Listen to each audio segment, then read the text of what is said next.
Assalamualaikum warahmatullahi wabarakatuh. Kembali lagi bersama channel Agus Budiansyah. Kali ini kita akan coba berbagi, men-share ilmu seputar trik jitu lolos TOEFL. Karena kan sering banyak yang kesulitan gitu. Karena kan karakter TOEFL juga banyak. Ada EBT, IBT ya gitu pembacaannya ya. Kalau dalam bahasa Indonesia IBT gitu ya. Dan juga TOEFL PBT gitu ya. Namun bukan hanya itu saja ya. Masih banyak yang lainnya. Baik, langsung saja ke pokok pembicaraannya, ke topik pertama gitu ya, ke topik utama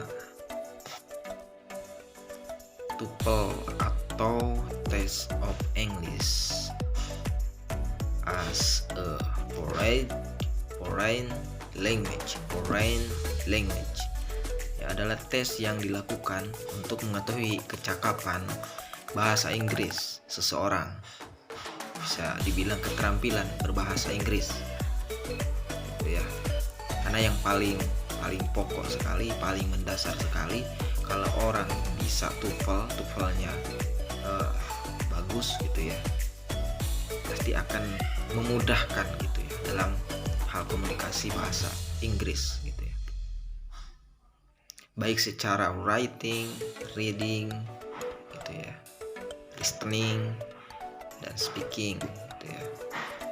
Biasanya sertifikat TOEFL akan sangat kamu butuhkan saat ingin kuliah ke luar negeri, lulus dari perguruan tinggi atau mencari pekerjaan, biasanya seperti itu. TOEFL dapat dibedakan menjadi dua ya.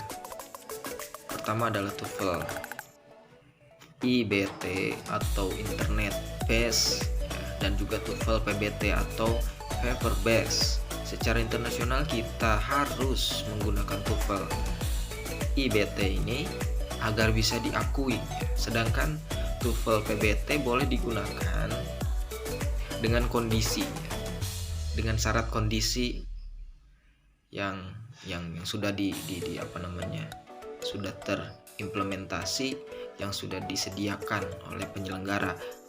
Adapun kondisi yang dimaksud seperti belum maksimalnya connect di internet ya, atau digunakan untuk latihan saja gitu ya. Seperti ibaratnya training. Jadi sebelum kita melangkah ke IBT gitu ya, kita training dulu di PBT gitu ya. Kira-kira seperti itu. Tapi banyak orang yang bilang lulus tes TOEFL agak susah, bukan agak susah lagi, tapi banyak sekali yang mengatakan dari sederetan orang-orang yang belum atau yang masih awam terhadap TOEFL itu sendiri. Karena ketika ditanyakan hal ini terhadap anak yang mahasiswa baru gitu, TOEFL itu apa dan sebagainya gitu, termasuk saya pribadi dulu masih bertanya-tanya TOEFL ini apa, fungsinya apa, terus TOEFL ini tujuannya buat apa dan sebagainya gitu kan, masih bertanya-tanya. Ketika saya coba ikut serta, ikut andil, ikut tes gitu ya, baik PBT ataupun IBT gitu ya, akhirnya bisa tercerna dengan baik gitu teknik dan sebagainya ya, bisa dipermudah dalam pengerjaan asalkan banyak latihan, terbiasa dengan bahasa itu semua ya. Ada benarnya juga sih gitu kan, kalau misalkan berbicara suatu hal yang awam gitu ya, kita tidak suka matematika gitu kan. Namun tatkala sudah bisa, malah jadi menarik gitu kan. Kita tidak suka bahasa Inggris, bahasa Arab dan sebagainya gitu, namun tatkala sudah terbiasa, jadi makin penasaran, kira-kira begitu. Banyak dari kita percaya diri saat berbicara bahasa Inggris, tapi ternyata tidak terlalu pandai saat mengerjakan grammar, khususnya pada bagian command error ya. Menemukan kesalahan dalam sebuah kalimat itu bagaikan mencari jarum dalam jerami. Tapi tidak ada yang tidak mungkin, teman-teman. Kita masih bisa melewati tes command error jika kita tahu tips trik di belakangnya seperti apa. Kita sudah tahu cara men-settingnya seperti apa. Daripada panjang lebar, mulai saja ya, karena pembahasan intinya itu tadi adalah mukadimah ya. Pembahasan intinya terletak pada pembahasan yang satu ini. Di dalam tes TOEFL sendiri itu ada subbab-subbabnya. Subbab pertama bisa kita katakan listening, mendengarkan, gitu kan.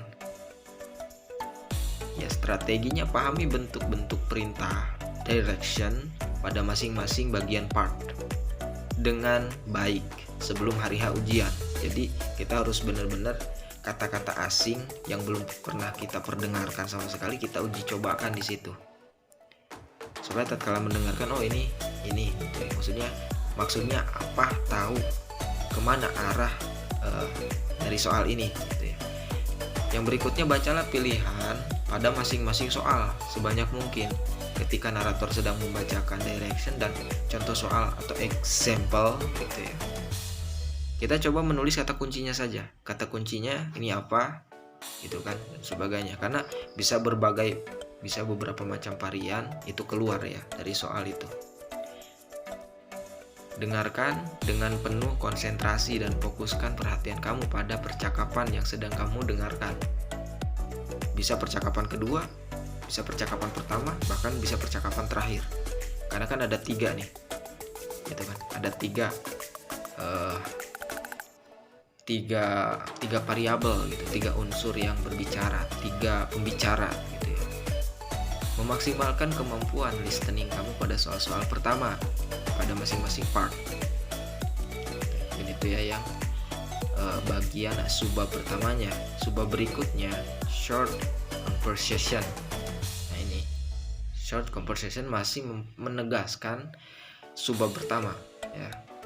Fokuskan pendengaran kamu pada orang kedua. Ini strateginya. Jangan panik jika tidak bisa memahami kata demi kata dalam percakapan secara komplit. Kamu hanya perlu menangkap ide atau isi percakapan, gitu ya. Bila kamu sama sekali tidak bisa ya memahami apa yang dibicarakan pembicara kedua, pilihlah jawaban yang paling berbeda dari apa yang kamu dengar. Nah, ini bisa juga ya. Jadi nggak semata-mata jawabannya itu yang pasti itu, oh ini jawabannya, tidak. Bahkan yang di luar daripada itu bisa jadi itu jawabannya gitu ya. Pahami bentuk-bentuk fungsional, expression atau agreement atau persetujuan, uncertainty, ketidakpastian, sugesti ya, surprise, terus idiomatis, expression, dan situasi ketika pembicaraan dilakukan gitu ya. Jadi ini semua ada nih karakter-karakternya nih, muncul semua gitu ya. Kita harus pelajari semuanya. Tatkala kita muncul, ya pasti muncul di antara yang kita pelajari gitu, pasti muncul. Gak semuanya muncul gitu, namun kemungkinan bisa muncul dalam beberapa kategori ya.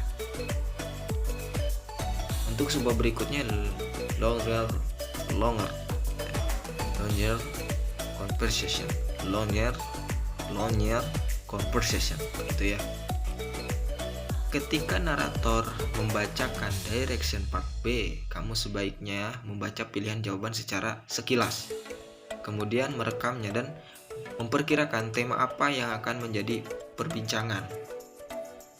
Ketika menyimak conversation, kamu harus mengetahui apa tema atau topik yang dibicarakan. Waspadalah terhadap masing-masing pertanyaan, karena bisa jadi di antara jawaban itu ada jebakannya, gitu kan. Cermati kondisi dan situasi yang terjadi selama percakapan berlangsung, yakni menyangkut tempat dan waktu pembicaraan apa dan siapa yang dibicarakan, gitu ya.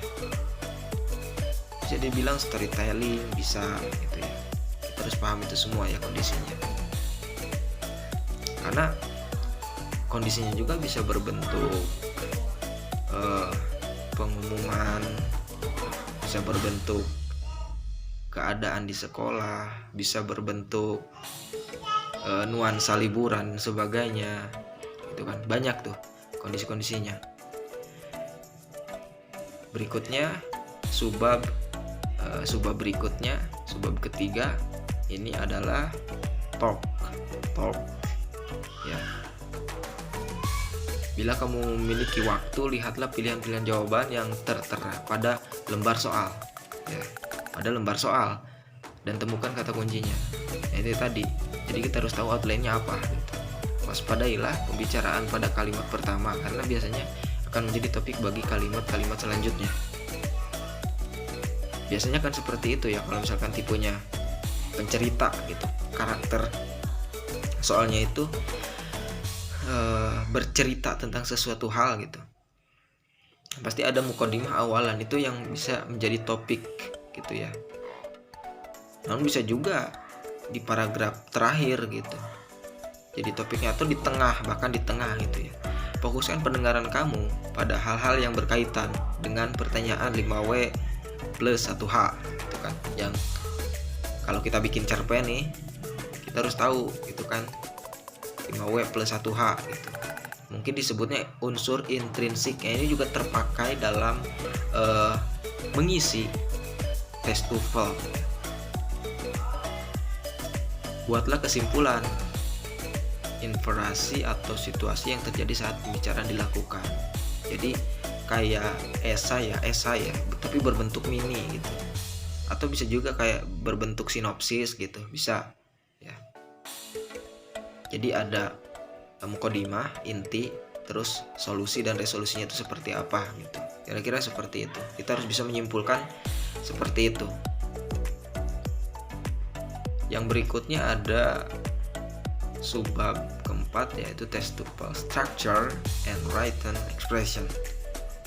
Ini kunci umumnya ya. Pahami bentuk-bentuk perintah direction pada masing-masing bagian part atau part ya, pada bagian part dengan baik sebelum hari H ujian. Gitu kan. Kerjakan soal-soal struktur terlebih dahulu, lanjutkan pada soal-soal written expression. Untuk kunci structure-nya, pertama-tama perhatikan kalimat yang dipertanyakan dalam soal. Perhatikan masing-masing jawaban yang tersedia. Pilihlah yang paling tepat untuk melengkapi kalimat yang dipersoalkan. Jangan pernah mengeliminasi sebuah pilihan jawaban dengan hanya melihat pada jawaban tanpa melihat kalimat soal.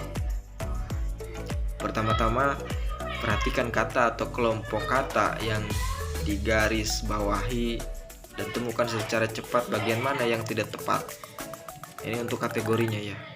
Kategori subbab keempat ini berbicara kesalahan jumlah kalimat. Bisa juga kita mengisi suatu yang kosong, menyempurnakan kalimat itu menjadi suatu yang utuh, atau bisa jadi membetulkan kalimat itu mana yang masih keliru gitu ya. Yang berikutnya, bila soal yang kamu hadapi tidak bisa diidentifikasi ya, hanya melihat kata-kata atau kelompok kata yang bergaris bawah gitu ya, segeralah membaca kalimat secara lengkapnya. Kalau misalkan secara langsung pada intinya kan, kalau bahasa Indonesia tuh kalau kita ujian akhir sekolah lah gitu ya, UAS gitu kan, kita malas tuh baca teks narasi yang panjang-panjang. Kita harus tahu intinya aja gitu, intinya apa. Begitupun di bahasa Inggris, di tes TOEFL ini ya berlaku sekali. Jadi kita nggak mungkin, karena waktunya terbatas teman-teman gitu kan. Dengan waktu terbatas itu nggak mungkin kita baca semuanya. Kita langsung pada pokok pembahasan saja, intinya apa gitu. Oh, ini kesalahannya gitu kan. Karena biasanya suka ada di garis bawahi, suka ada yang rumpang juga gitu ya, yang kalimatnya tidak sempurna, itu yang harus kita sempurnakan. Kira-kira seperti itu. Yang berikutnya subbab kelima, yaitu reading comprehension ya, comprehension. Kunci umumnya jangan terlalu lama membaca teks bacaan. Perhatikan semua pertanyaan yang terdapat pada sebuah bacaan dan ingat-ingat kata kuncinya. Jangan panik apabila tema bacaan bukan karena merupakan disiplin ilmu yang kamu kuasai gitu ya. Jadi kan kita gak mungkin menguasai semuanya gitu kan. Hanya bagian-bagian tertentu saja yang mungkin saja yang kita kuasai gitu ya. Lakukan reviewing untuk mengetahui topik bacaan. Jadi menganalisa lah kalau bisa dikatakan ya, menganalisa suatu topik gitu kan. dengan penuh sedikit ilmu yang kita tahu gitu ya. Perhatikan kalimat pertama dari sebuah bacaan paragraf untuk mengetahui main ide ya, main ide. Jadi memperhatikan kalimat pertama, menganalisa kalimat pertama ini tuh masuknya kemana, ke simple present kah, simple present tense kah, dan sebagainya gitu ya. Kalau kita gambarkan ke arah sana gitu ya. Pahami konteks yang terdapat pada bacaan untuk mengetahui arti kata tertentu. Lakukan scanning untuk menemukan informasi tertentu yang berkaitan dengan permintaan soal.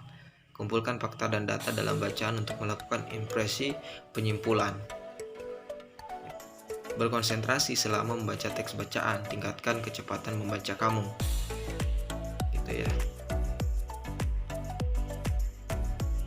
Mungkin kiranya itu yang bisa kali ini kami sampaikan. Semoga bisa membantu, mempermudah yang ingin lolos tes TOEFL ya, bahasa Inggris ini. Sebetulnya ada juga tes TOEFL bahasa Arab ya, ada juga. Tips and triknya sama ya.